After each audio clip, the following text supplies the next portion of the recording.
Would you like to know how to deal with automatic negative thoughts, or ants, as we sometimes call them in the mental health field? These are automatic thoughts. They come to your brain, whether you want to have them or not. They come at inappropriate times. They might be inappropriate thoughts. And either way, you don't like having those types of thoughts. Well, if you want to know a good strategy for dealing with those types of thoughts and ultimately conquering those types of thoughts, well, stick around and watch the video to the end. That's exactly what we're going to talk about today.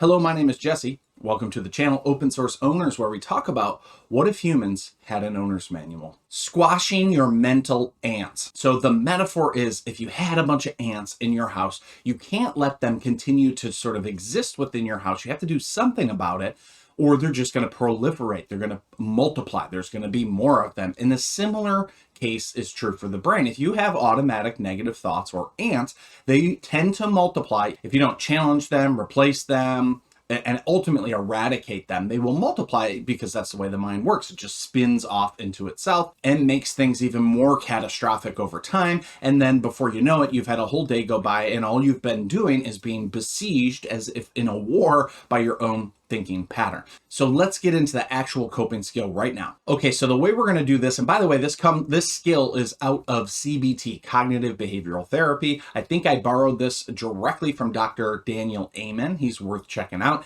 and his awesome work on brain SPECT scans. But he taught this skill to someone somewhere along the way, and I was like, that's a good skill. It's quick, it's easy, it's something you can do, it's something you can have laminated and keep in your wallet or purse. But it's basically a CBT strategy. It's about interrogating and using logic, using the logical mind to sort of question and therefore validate whether your negative thoughts are even true or not. So let's get into it. Grab a piece of paper, ideally, and write the answers to these questions down, and I'll read them fairly quickly. I think there's only 7, so it'll go pretty quick.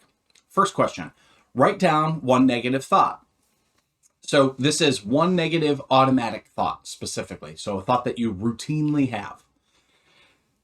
Could be a thought you're having today. Could be a thought you have regularly. Write it down. Don't have a compound negative thought, just one negative thought. And number 2, is that thought true? So answer that question honestly. This is not a trick question. CBT is not trying to trick you. It's trying to let your brain sort of interrogate your brain, or let your brain interrogate your emotions. So it's a very scientific process. So is that thought true? Go ahead, yes, no. Next question.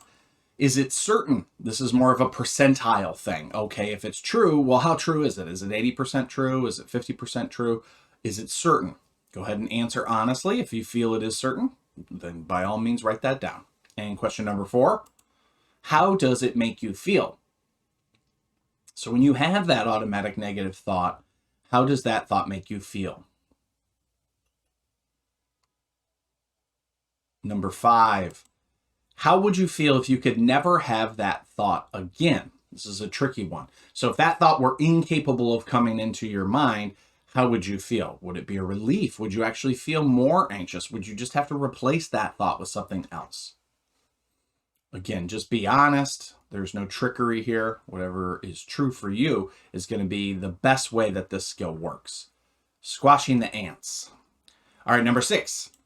What is the literal opposite of the first thought? Okay, example time. If my first thought was I'm never going to get better, the literal opposite is I am going to get better. If my first thought is no one will ever love me, the literal opposite of that is I will find love at some point. So go ahead and write down the literal opposite of the initial thought.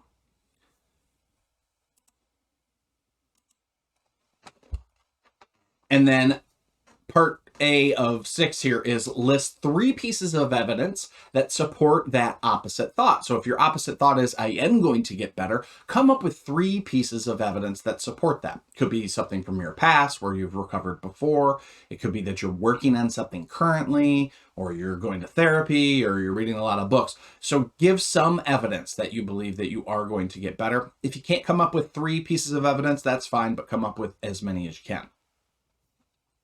And number 7, how do you feel about the original thought now? Looking back at number 1, has your relationship to that thought changed? Do you feel slightly different? Do you even feel maybe that that original thought was baseless? It was a little bit foolish. It wasn't actually true, but your brain sort of believed it, or your brain was convincing you that that was true.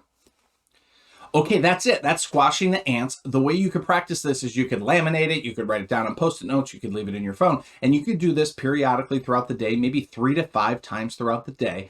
When you notice that you're having these racing automatic negative thoughts, just take the 3 or 4 minutes that it takes to go through these questions and just put those thoughts to a challenge. It's not saying that those thoughts are bad or we don't want them. It's not saying that they're right and we should never question them. It's taking an open position, like a scientific stance of like, I'm not sure. Let's look at these and try to validate, verify, and sort of scrutinize these thoughts. So that's how you do it. Now, is this going to resolve long-term depression or long-term trauma issues or anxiety issues? Absolutely not. It's a coping skill. It's a strategy so that you're not besieged by your own mind throughout the day. And you feel like, because you do, have a little bit more control over the types of thoughts that you have. Pair this with really good therapy, pair this with doing trauma work or reparenting work, and all of a sudden you might actually, over time, resolve the deeper mental health issues. That's what we're talking about in this channel all the time. How do we actually get to what I call sustainable mental health, where we don't have depression anymore? We don't need coping skills anymore because we've elevated our game. We've worked through all that baggage, and now we're full-fledged, wise adults that can sort of manage our mind and our thoughts no matter what, no matter what's happening. That's the goal, right? So think of squashing the ants as a coping skill, as a stepping stone along the way to sustainable mental health. Okay, questions for you. Please leave these answers in the comment section below. Have you ever used CBT skills to challenge and probe automatic negative thoughts? So this one or any other CBT type skill, like a daily mood log, or maybe you've had CBT therapy. Have you ever used them, and have you ever noticed any benefit? How can you use this squashing the ants practice, the one that we just did, in your daily life? Might you do it in the morning? Might you do it at night? Might you laminate a card and keep it in your wallet? Might you put it in your phone? How might you use this in real life? Please leave comments below. We would love to hear that. Thank you. And when we're talking about sustainable mental health, I want to invite you to check out the Home Mentorship Program. This is a mentorship program that I run that goes through these 4 main domains, as you can see here: the biological, spiritual, social, and psychological domains. We spend 3 months every year with emails and group coaching calls, really getting deep into each of these in a way that we really can't do on a YouTube video. This is sort of the in-between space between therapy and, say, YouTube videos or books. This is a little bit more interaction. It's a little bit deeper, but it's not as deep as like a one-on-one therapy session. So if you're interested in a little bit of mentorship along your mental health and personal development journey, go ahead and click the link below to check out the Home Mentorship Program and learn more. And that was squashing your mental ants, kind of a strange phrase, maybe a little bit of a clickbait phrase, actually. I'm hoping people are interested by a phrase such as that. But really, this is about, what do you do with automatic negative thoughts? What do you do with a mind that's always negative? Well, this is one strategy, and I hope that it has served you well. Please take care of yourselves out there. Thanks for watching all the way to the end of the video, and I'll see you in the next one. Bye.